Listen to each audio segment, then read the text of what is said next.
Bendiciones para todos, shalom, shalom. Es un gusto estar compartiendo en este precioso congreso EJAT, el tercero que el Eterno nos permite realizar. Un cordial saludo para todos de parte de este servidor, el pastor Jairo Vaquero, de MS Shalom Internacional.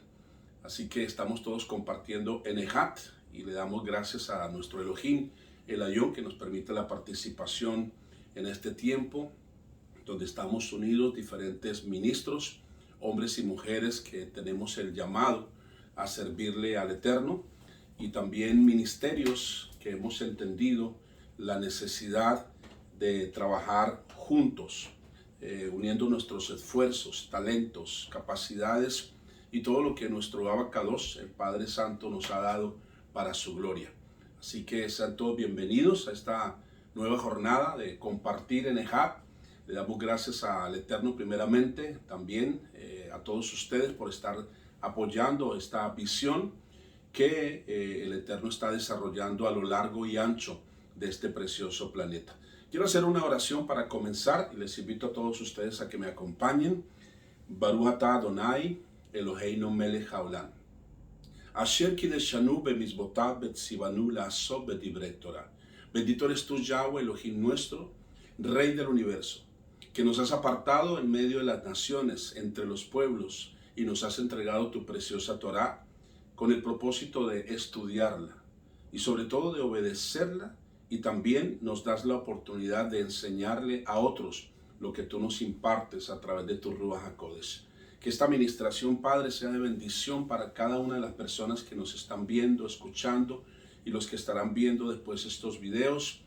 Que tu nombre sea glorificado y que tu familia, tu Mishpahá, Padre, la familia de la fe, sea desarrollada hacia el propósito para el cual tú has traído a cada uno de nosotros. Que se cumpla tu voluntad, que es buena, agradable y perfecta entre tu pueblo, en los ministerios y sobre todo en esta visión preciosa de la unidad en EJAT, para gloria de tu Kadosh nombre. Amén y amén. Muy bien, les invito entonces a cada uno de ustedes a que compartamos en este tema. Durante este congreso hemos estado desarrollando diferentes temas y cada uno de los pastores, ministros, expositores han traído algo muy importante para que el cuerpo de Yeshua se edifique, la asamblea de nuestro Adón Yeshua HaMashiach se desarrolle y suba al nivel que esperamos poder agradar al Padre con esa actitud y ese crecimiento. Recuerda que la Escritura dice que los entendidos resplandeceremos, y nos incluimos allí, como las estrellas a eternidad. Y a eso es que el Eterno nos ha llamado, a una eternidad con Él. Y precisamente el tema que voy a ministrar es bajo el título Israel es la novia, no la iglesia. Israel es la novia, no la iglesia. Y con este título pudiésemos pensar o pudiésemos decir algo así como: Israel es la novia, no es una iglesia. Israel no es una iglesia. O Israel es la novia de la cual nos habla las Escrituras y con la cual el Eterno va a desarrollar y a cumplir las preciosas bodas del Cordero. O que Israel y la iglesia son diferentes y una de las dos es la novia. Entonces, en estos tres elementos que vamos a tratar en este tema, comencemos por definir lo que es Israel, lo que es la iglesia y lo que es la novia. Tres elementos importantes para nuestra jornada en este momento. Y quiero decirles que acudí al diccionario español, y tú puedes cotejar esto, confirmar esto. Si vas al diccionario y haces la pregunta, ¿qué es Israel? ¿O quién es Israel? Y también pregunté, ¿qué es la iglesia? ¿O quién es la iglesia? Y también consulté en el diccionario español, ¿qué o quién es la novia? Y por supuesto que hay allí bastante información. ¿Y por qué creo que es importante el introducir nuestro tema de esta manera? Porque el diccionario español está dispuesto para toda persona, aun para aquellos que no tienen fe en el creador del universo, en el creador de nuestras vidas. Y es un libro, el diccionario español, que puede acudir cualquier persona. Entonces, sin ninguna perspectiva religiosa, ninguna perspectiva con interés propio o hacia algún ministerio en específico, cuando acudimos a un diccionario, encontramos allí las definiciones que son, y esas son las que son, y se van actualizando con palabras más modernas, pero el significado, vamos a ver qué es lo que dice el diccionario español referente a lo que es qué o quién es Israel. Entonces el diccionario español dice acerca de Israel: Israel es quien prevalece o pelea con Dios.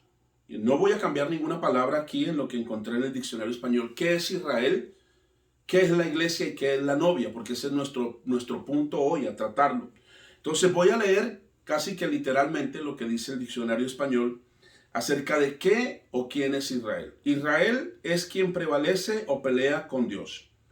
En la Biblia este término se usa para designar un individuo, el hijo de Isaac, sus descendientes, las 12 tribus de los hebreos, o las 10 tribus del norte dirigidas por la tribu de Efraín, en contraste con las tribus del sur bajo el liderazgo de la tribu de Judá.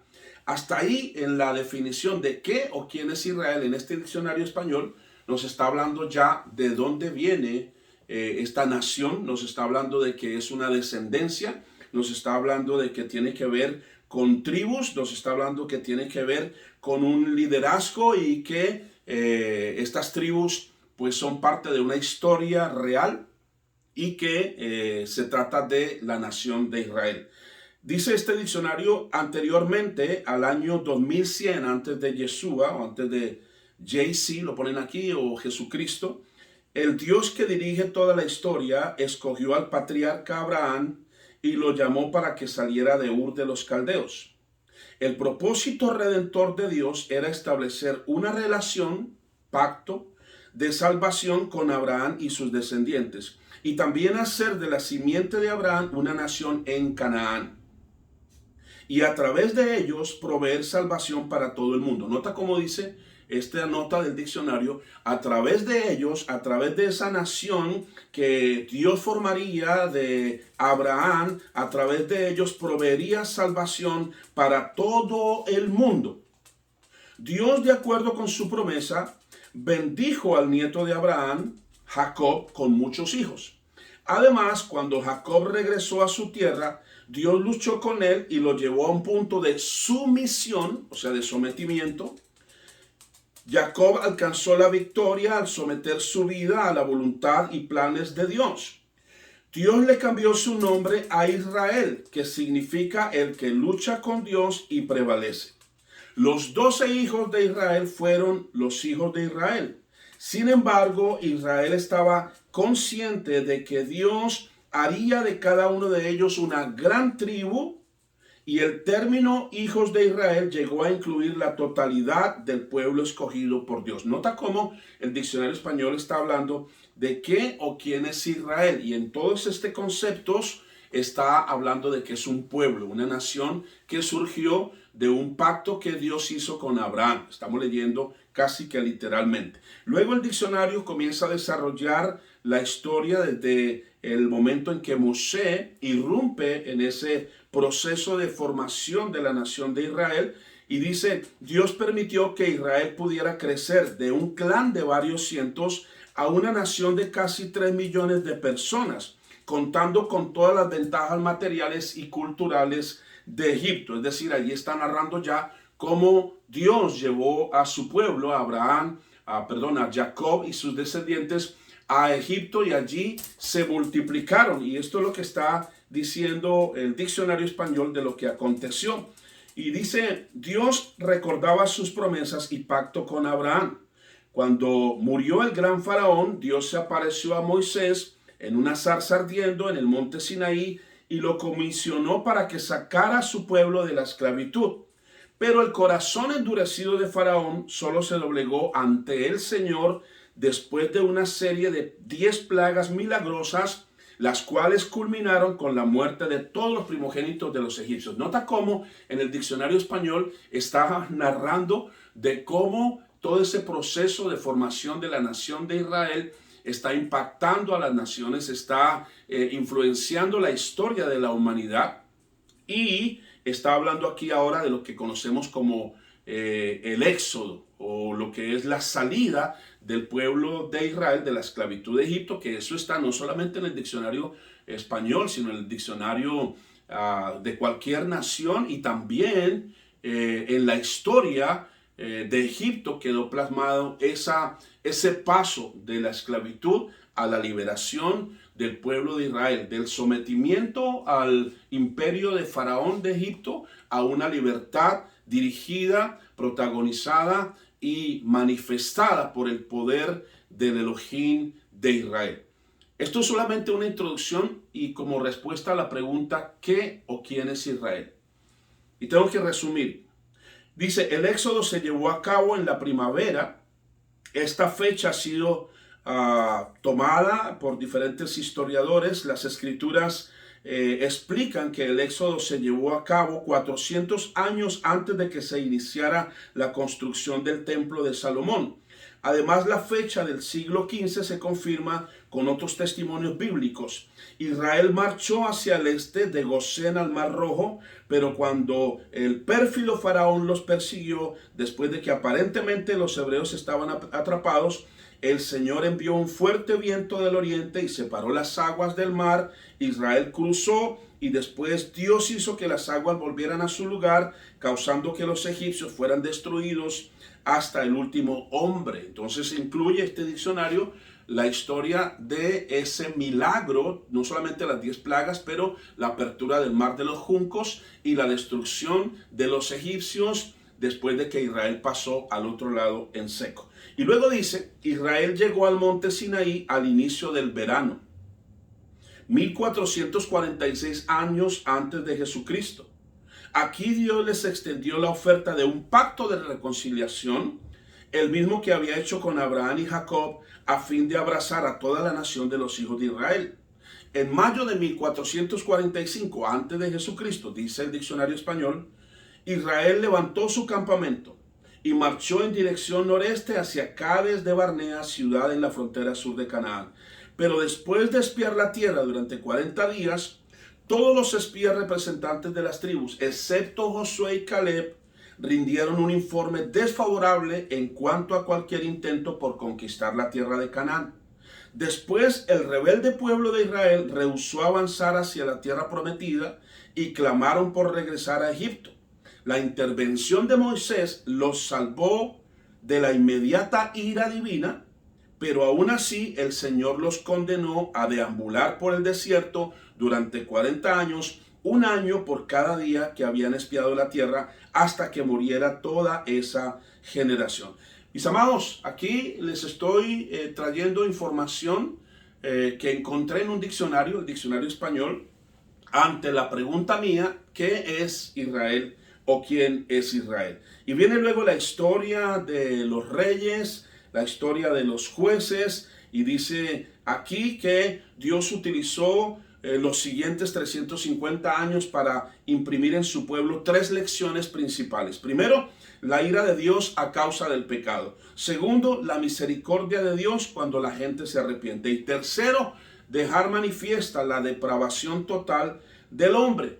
El periodo de esos 12 jueces, más 2 más contando a Elí y Samuel, manifiesta un repetido ciclo de pecado humano, de servidumbre y súplica, y después de salvación. Entonces viene después lo que es el reinado de Saúl, el reinado de David, y viene toda la historia del crecimiento y desarrollo del pueblo de Israel, y viene entonces el tiempo de Salomón. Estoy cortando toda la información que encontré, repito, en el diccionario español. Lo puedes constatar allí en el internet. Y dice, pero Salomón también se envolvió en otros proyectos propios de construcciones, se alejó del temor a Dios y trabajos dedicados a su propio ego. El descontento creció por todo el imperio y aunque el tributo continuó vigente durante toda su vida, los países vecinos que eran sus vasallos, tales como Edom y Damasco, se iban haciendo más y más independientes. Más serio fue el fracaso espiritual de Salomón, provocado por su desenfrenada poligamia. Yahweh se indignó contra Salomón. Bueno, aquí dice Jehová, yo estoy haciendo como ticuna ahí a los nombres. Jehová se indignó contra Salomón porque su corazón se había desviado de Jehová, Dios de Israel. Entonces Jehová dijo a Salomón: por cuanto ha habido esto en ti y no has guardado mi pacto, arrancaré de ti el reino y lo entregaré a un servidor tuyo. Pero por amor a tu padre David no lo haré en tus días. Lo arrancaré de la mano de tu hijo, daré a tu hijo una tribu, por amor a mi siervo David y por amor a Jerusalén que yo he elegido. Y este diccionario tiene citas bíblicas, muy interesante. El reino dividido, dice, cuando Salomón murió, su hijo Roboam fue a Siquem para ser confirmado como el rey. Sin embargo, el pueblo dirigido por Jeroboam de la tribu de Efraín demandaba alivio de la tiranía de Salomón. Cuando Roboam mostró desdén ante sus demandas, las 10 tribus del norte se separaron para formar un reino independiente, es decir, el reino de Israel o el reino de Efraín. Y quiero dejarlo allí porque el tiempo me pasa volando, pero esta es la respuesta a mi pregunta, consultando qué es Israel o quién es Israel. ¿Por qué lo estoy haciendo de esta manera?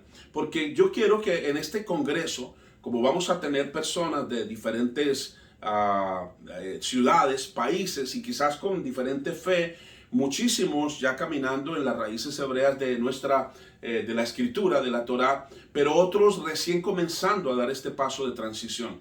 Entonces no quiero enfocar esto netamente desde la perspectiva bíblica, como tratando nosotros de convencer a alguien de esta realidad, de lo que son de lo que es Israel, de lo que son el proceso de redención basado en las dos casas que se tienen que unir en los últimos tiempos, sino que yo quiero incluir aquí una perspectiva también de lo que son los diccionarios, lo que tú encuentras en el internet, para saber qué o quién es Israel. Entonces ya tenemos claro, en base a lo que este diccionario nos dice, de lo que es Israel. Es una nación formada por Elohim, por Dios, a través de Abraham, un hombre que le creyó a Dios y su fe le fue contada por justicia, y este tuvo un hijo llamado Isaac. Isaac tuvo a Jacob y Jacob fue cambiado su nombre por Israel, el que prevalece, el que pelea con Elohim y prevalece, es decir, el que está anhelando servirle a Dios, pero quería servirle a su propia manera, pero Dios le cambió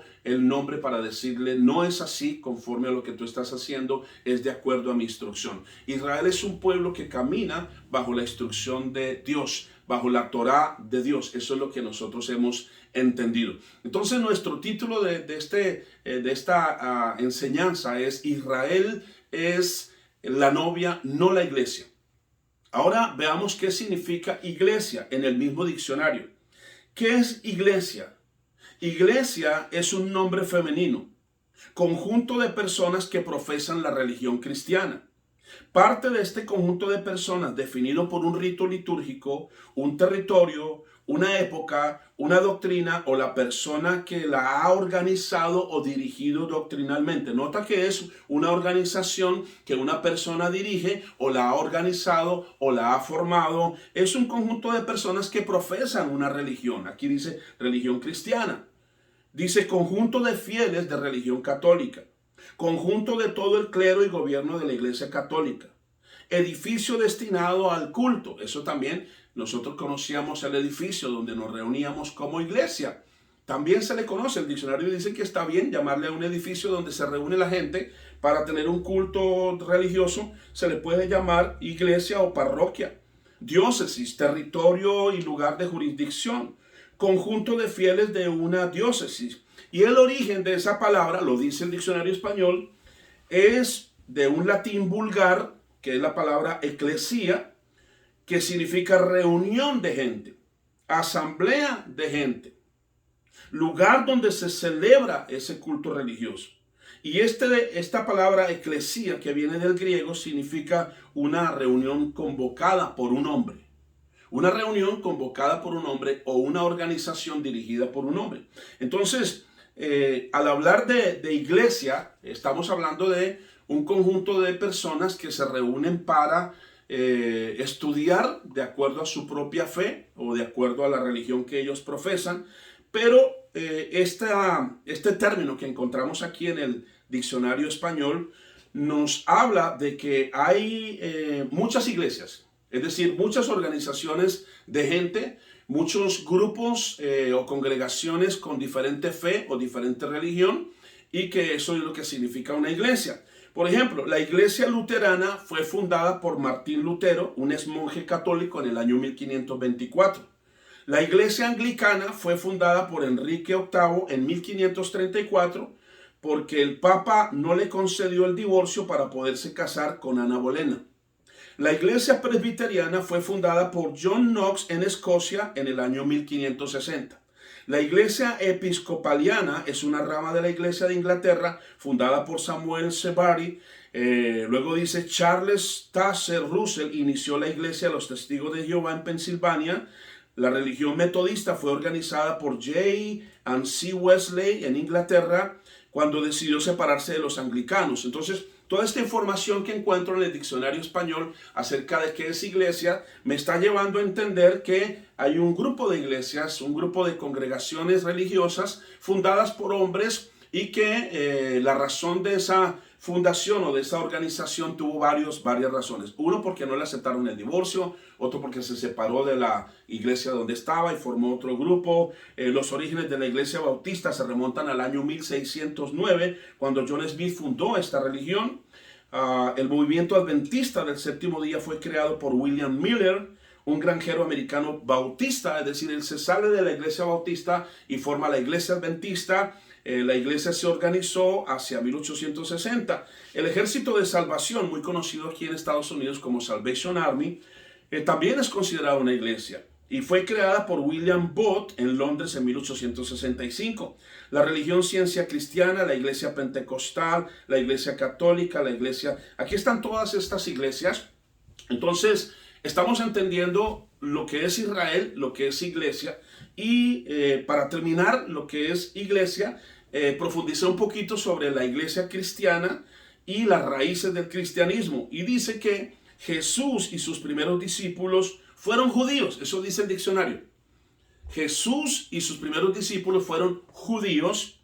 El cristianismo continuó utilizando las escrituras sagradas hebreas, traduciéndolas después a diferentes idiomas, convirtiendo el Tanakh en lo que hoy se conoce como el Antiguo Testamento, aceptando muchas doctrinas fundamentales del judaísmo, el monoteísmo y otras religiones, y algunos términos hebreos, y escribieron entonces compilando lo que se llama hoy el Nuevo Testamento en base a todas esas perspectivas religiosas.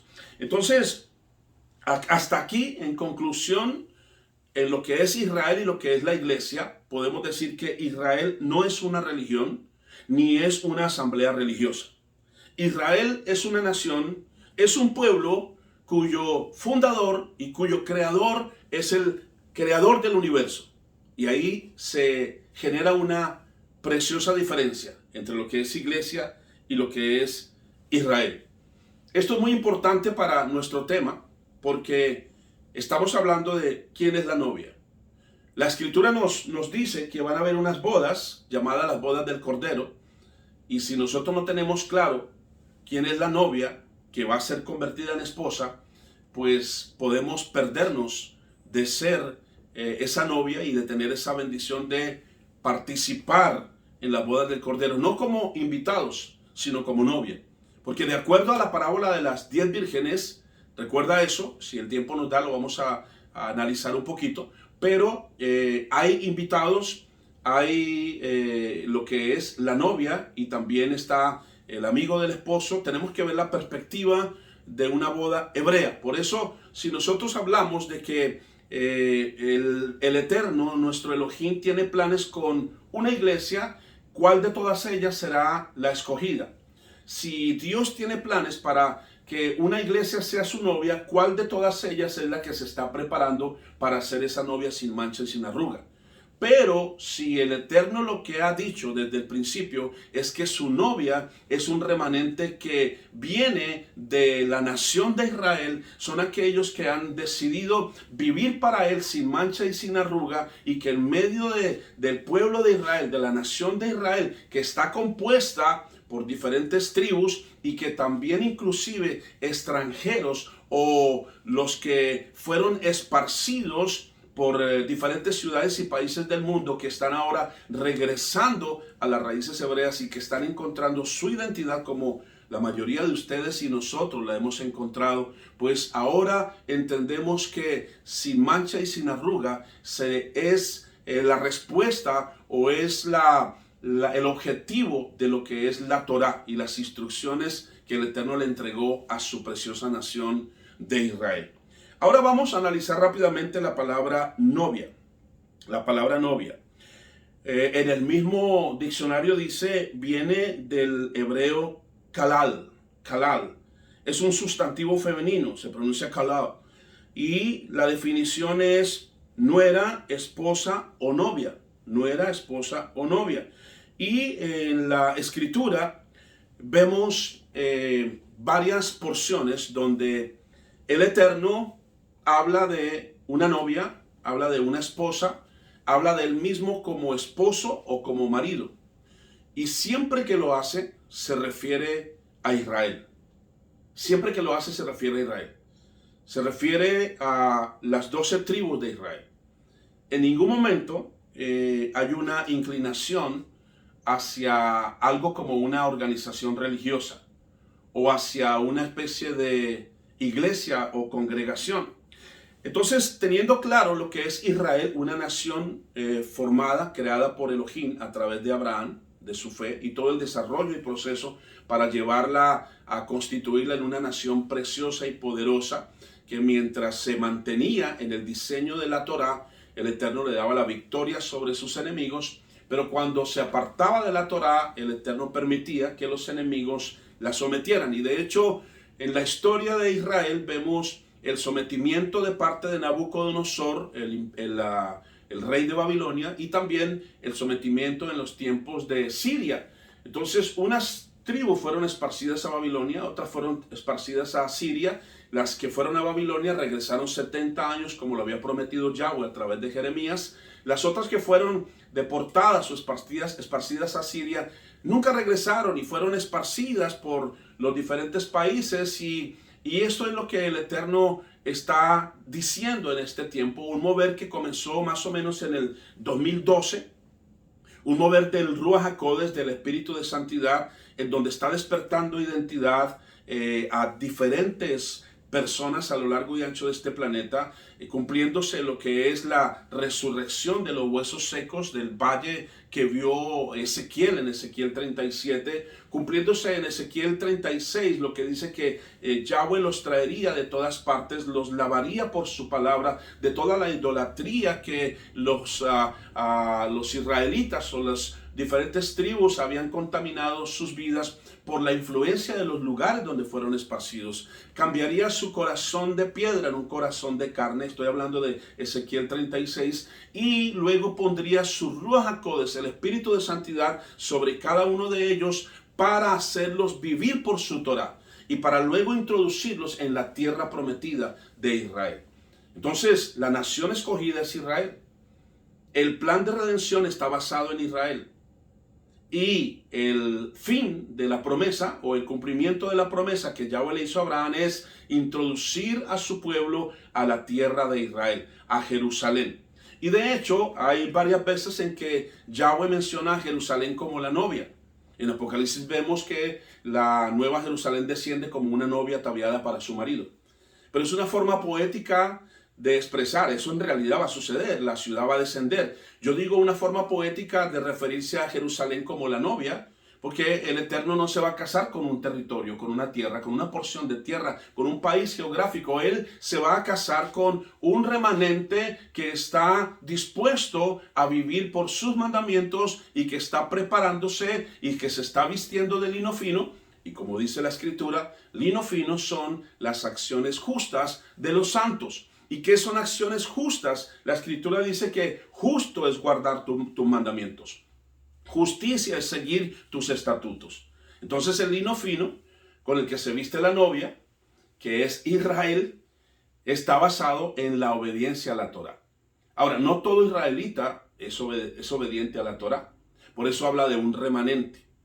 Y eso es muy importante. Entonces, quiero que vayamos ahora a la Escritura, sabiendo lo que es Israel, lo que es la iglesia y lo que es una novia, para que podamos desarrollar nuestro tema en este momento y poder encontrar grandes verdades muy preciosas. En Ezequiel 16, verso 59. Ezequiel 16, verso 59. Así dice Yahweh: yo te haré a ti como tú has hecho. Tú trataste el juramento con desprecio por romper el pacto. Sin embargo, yo me acordaré del pacto que hice contigo cuando eras una niña y estableceré un pacto eterno contigo. Mira que Yahweh está hablando de que Israel era una niña. Él la formó. Él ve a su pueblo como una niña. Él la formó. Hay otra porción de Ezequiel ahí mismo donde dice: te vi en tus sangres cuando te estabas desarrollando como mujer y te propuse matrimonio. Pero tú adulteraste, te echaste con cuanto ídolo encontraste. Y hay una cantidad de reclamos que el Eterno le hace. Pero dice el verso 62, el 61, dice: entonces te acordarás de tu comportamiento y estarás avergonzada según recibes a tus hermanas mayores y menores para que las edifiques, pero no por tu pacto. Está hablando de hermanas mayores y menores, tribus que han sido esparcidas, que van a regresar. Y Israel, el pueblo judío original, va a ver esto con asombro, de cómo muchos estamos llegando a ser parte también como hermanos de ellos, y esto es lo que causará celos a nuestros hermanos yahuditas. Pero dice el verso 62, estoy en Ezequiel 16, y yo restableceré mi pacto contigo. Entonces sabrás que yo soy Yahweh Bahei, para que te acuerdes y estés tan avergonzada que nunca más abrirás tu boca. Tan avergonzada estarás cuando te haya perdonado todo lo que has hecho, dice Yahweh. Esa niñita que el Eterno está hablando es Israel, y la va a perdonar de todas sus fornicaciones, de todo su adulterio, de toda su idolatría, y va a renovar su pacto con ella. ¿Qué es ese pacto? El pacto no es un libro que es antiguo y nuevo. El pacto es lo que Yahweh le prometió a Abraham haría a través de su descendencia. Es lo que Yahweh promete darle a aquellos que le obedezcan sus instrucciones y su Torah. Eso es lo que él está diciendo. Renovar ese pacto, porque Yahweh es el mismo hoy y para siempre. Él no es hombre para que mienta, ni hijo de hombre para que se arrepienta. Él mantiene su pacto, pero los principios y los requisitos son los mismos. Obedecer sus mandamientos. En Isaías 54, verso 4 dice: no temas porque no estarás avergonzada. No te desanimes porque no serás deshonrada. Olvidarás la vergüenza de tu juventud. No volverás a acordarte de la deshonra por ser viuda. Tu esposo es tu creador. Yahweh Sebaot es su nombre. Y el Hakadosh de Israel es tu redentor. Él será llamado Elohim de toda la tierra. Porque Yahweh te ha llamado de regreso como una esposa abandonada y golpeada con dolor. Una esposa casada en su juventud no puede ser repudiada, dice Yahweh, tu Elohim. Por un breve momento te abandoné, pero con gran misericordia tendré compasión de ti. En un poco de ira escondí mi rostro de ti, pero con misericordia eterna tendré compasión de ti, dice Yahweh tu redentor, Yahweh tu creador, Yahweh tu redentor, Yahweh tu esposo. Entonces, aquí estamos afirmando y confirmando que estas promesas son para Israel. Para Israel y todos aquellos que somos incluidos en la nación de Israel, como dice Efesios 2. Que nosotros antes no éramos pueblo, no éramos Israel, no estábamos bajo los pactos, no teníamos promesas, no teníamos nada. Pero ahora en Yeshua HaMashiach somos conciudadanos, somos ahora sus hijos y estamos en sus pactos y tenemos mejores promesas, mayores promesas, como dice el escritor de Hebreos, porque hemos entendido quién es nuestro Mesías. En la religión estábamos con Jesús y rechazábamos la Torá, los mandamientos. El judaísmo ha estado con la Torá rechazando al Mesías, pero nosotros tenemos ahora el evangelio completo. Tenemos la Torá con Yeshua, lo que hace que no sea una religión judaica, sino que es realmente el retorno a la verdad. Y esta verdad es para todos aquellos que la quieran aceptar. Tú que estás escuchando ahora y que estás cansado de la religiosidad, como muchos hemos estado, con hambre y sed de justicia, bienaventurado eres porque serás saciado. Y la forma en que Yahweh te sacia es revelándote esta verdad. Tú eres parte de la nación de Israel. La novia que se está preparando para casarse con el Creador, con el Redentor, con el Sustentador, es una novia ataviada para su marido, ataviada con acciones justas, siguiendo la instrucción de la Torá. Es una novia compuesta por fieles que celebran Shabbat, que celebran Rosh Hodesh, que celebran Pesach y todas las preciosas fiestas de Elohim. La novia de Yahweh no celebra Navidad. La novia de Yahweh no celebra Halloween o San Valentín. Ese no es el diseño para la novia del Creador. El Creador del universo estableció 7 fiestas que están en Levítico 23. Tú puedes estudiarlas y tú puedes entender que puedes ser parte de la novia si decides obedecer. Baruch Hashem. Entonces, en Isaías 62 dice el verso 1, Isaías 62, verso 1, por amor a Sión no callaré, no retendré mi shalom, por amor a Jerusalén no descansaré, hasta que su justificación resplandezca brillantemente y su salvación brille como antorcha ardiente. Los Goyim verán tu justificación y todos los reyes tu gloria. Entonces será llamada por un nombre nuevo, el cual Yahweh mismo pronunciará. Y luego dice, en el verso 11, Yahweh ha proclamado hasta los confines de la tierra, digan a la hija de Sión, aquí está tu salvación viniendo.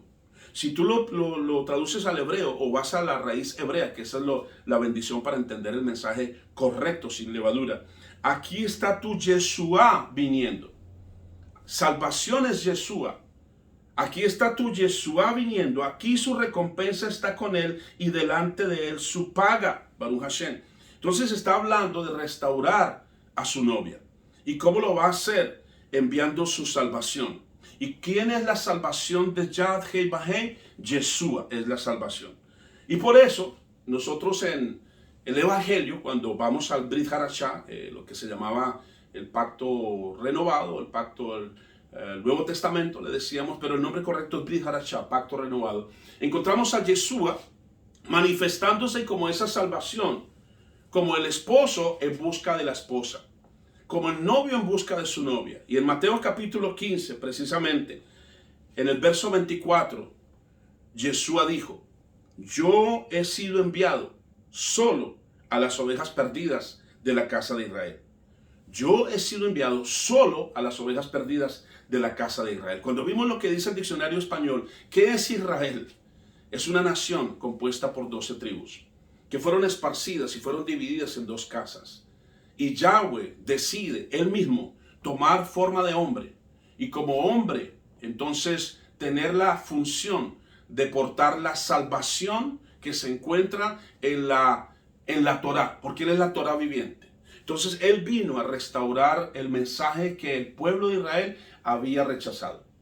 En el tiempo de los fariseos, doctores de la ley, doctores de la Torá, que supuestamente conocían las instrucciones de Yahweh, que conocían todo lo que era el plan de redención, rechazaron. Y por eso dice la Escritura, a los suyos vino y los suyos no le recibieron. Pero a los que creemos en su nombre, a los que le recibimos, nos dio potestad de ser hechos hijos de Elohim. Hijos de Elohim, los cuales no son creados o formados por voluntad de hombre ni por sangre humana, sino por voluntad de Elohim, por voluntad de Dios. No es una iglesia, es una nación, es un pueblo que se está preparando, un remanente en medio de ese pueblo, porque no todos van a ser novia. Tú decides si eres novia o eres invitado. Y eso es muy importante, pero Yeshua dijo, yo he sido enviado, como Yahweh dijo ahí en Isaías, enviaré mi salvación. Yo he sido Yeshua, yo soy enviado a las ovejas perdidas de la casa de Israel. Ahora, cuando hablamos de una boda, si la boda se va a celebrar bajo la perspectiva israelita, no bajo la perspectiva de la iglesia católica o de la iglesia mormona o musulmán. ¿Cómo hacen las bodas ahí? Bueno, los que vivimos en esta parte del occidente, sabemos que la novia viene y siempre se demora, pero el novio está en el altar esperando a la novia. En una boda hebrea es al revés. Es la novia la que espera al novio. Y cuando llega el novio, ahí viene todo ese proceso. Hay dos etapas, el desposorio y el casamiento.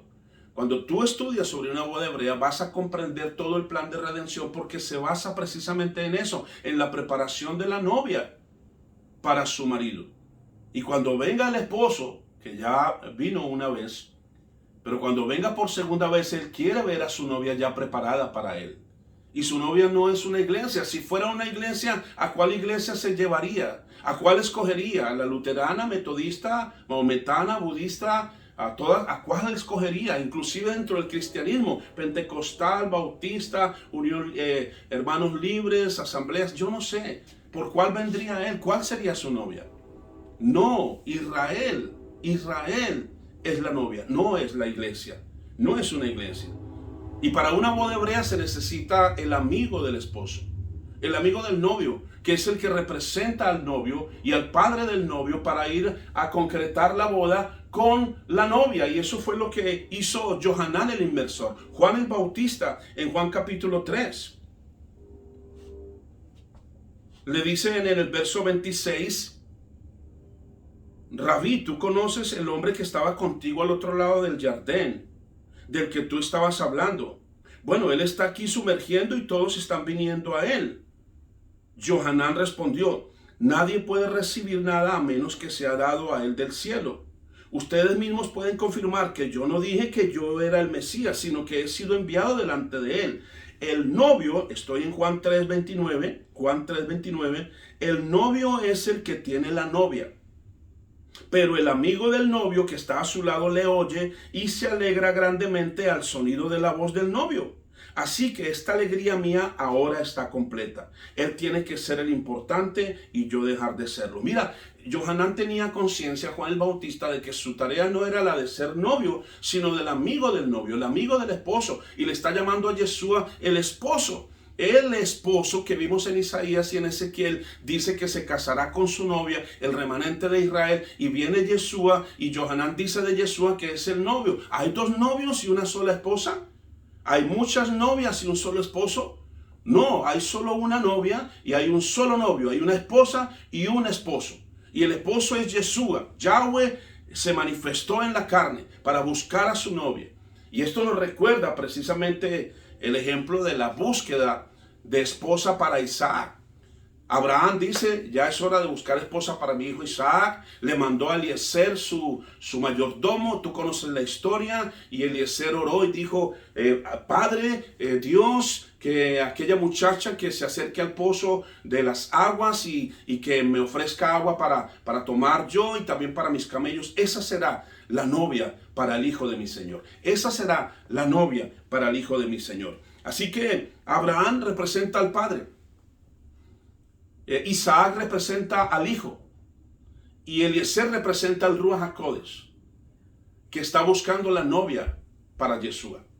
No porque sean tres, nosotros no creemos, no es bíblico esa falsa doctrina de la Trinidad. Padre, Hijo y Espíritu Santo no son tres personas. No es un Dios con tres cabezas. Al contrario, estamos hablando aquí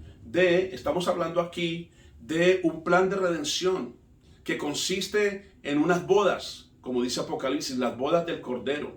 Entonces, esa novia que vino a ser Rebeca se acerca al pozo tal como Eliezer lo había pedido como señal.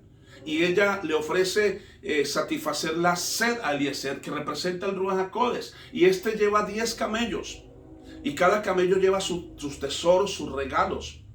Y esta mujer, esta doncella, Rebeca, se ofrece ella misma a saciar la sed de esos 10 camellos. Pues aquí estamos viendo quién es la novia. Aquella que se inclina por voluntad propia a satisfacer la sed de los 10 mandamientos de la Torá, que traen regalos para aquellos que lo cumplan y son atavíos para que la novia se prepare para el gran día de las bodas del Cordero. Esto es interesante y es muy bello. si nosotros entendemos todo esto. Y ya finalizando, si nosotros vamos a Jeremías 31, un pasaje que también el escritor de Hebreos en el capítulo 8 lo cita, está hablando de la renovación del pacto, es decir, de la insistencia de nuestro Elohim por casarse, por tener el cumplimiento de su promesa de ser el marido para Israel.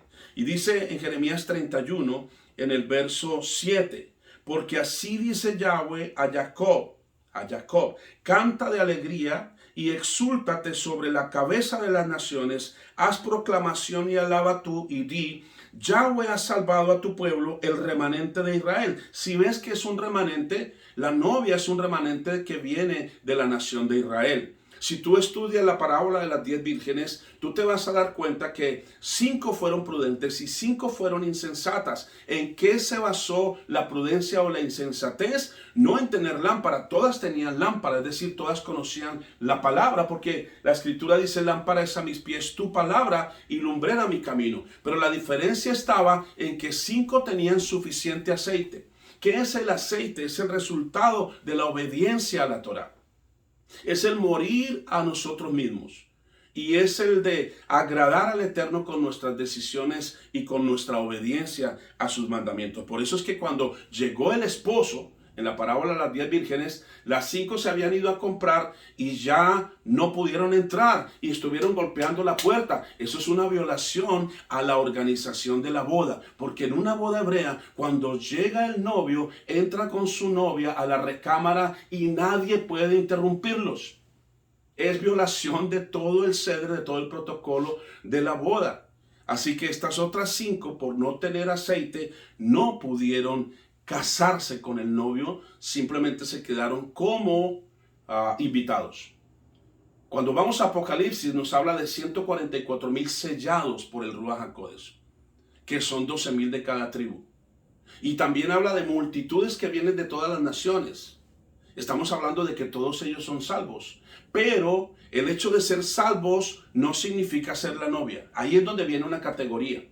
Hay unos que serán invitados y otros que seremos la novia. Permíteme tener esa emuná para motivarte a ti también a que seas la novia y que te prepares, como dice Rav Shaul en el libro de Efesios, y él está diciendo que él ha celado al pueblo de Israel y a todos los extranjeros que venían a estudiar Torah a través de creer en Yeshua como Mesías. En 2 Corintios 11 dice, yo quisiera que me toleraran un poco de locura.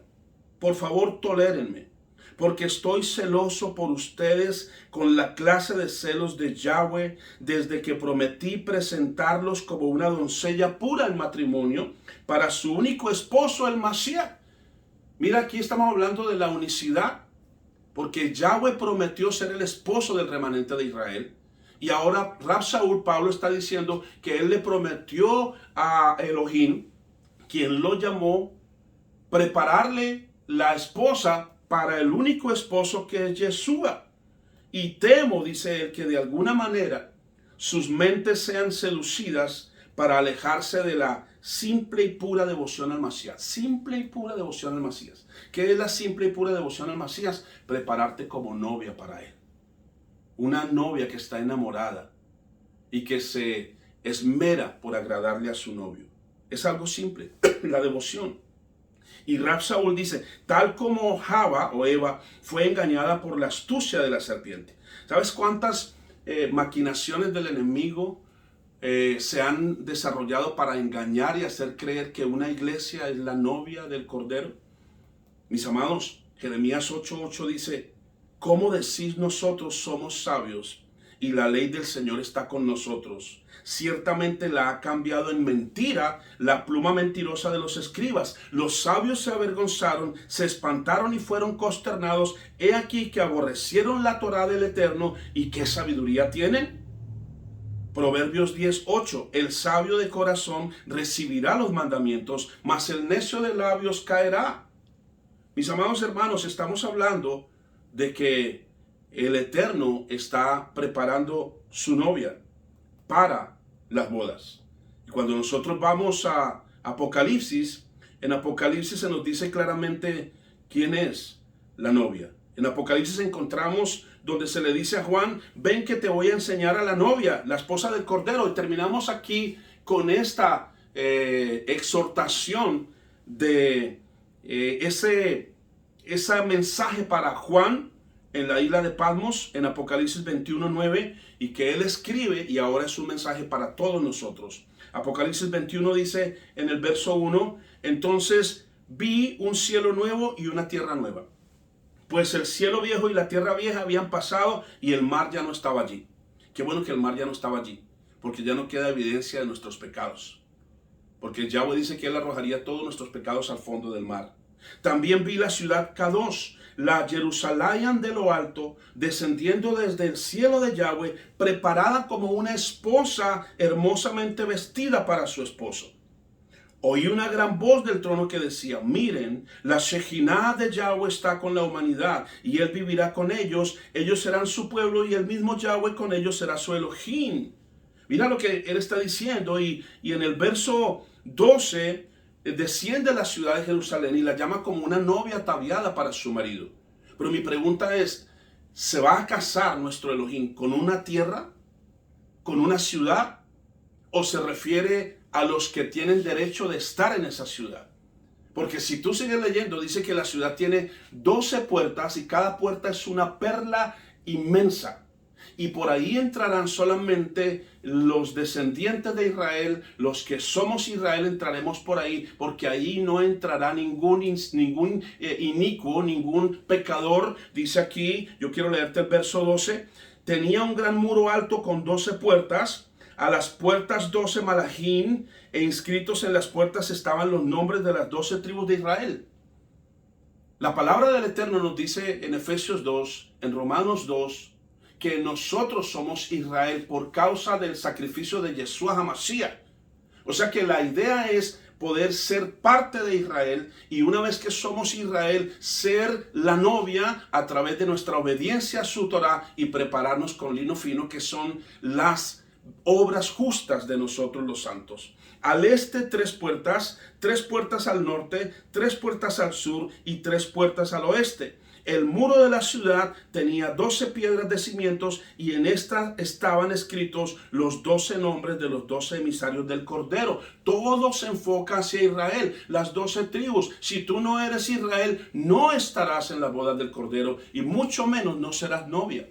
Porque la novia no es una iglesia, la novia es el remanente de Israel que hemos decidido vivir por su Torah y guardar sus mandamientos. Verso 26 dice, y el honor y esplendor de las naciones será traído a esa ciudad, nada impuro podrá entrar en ella.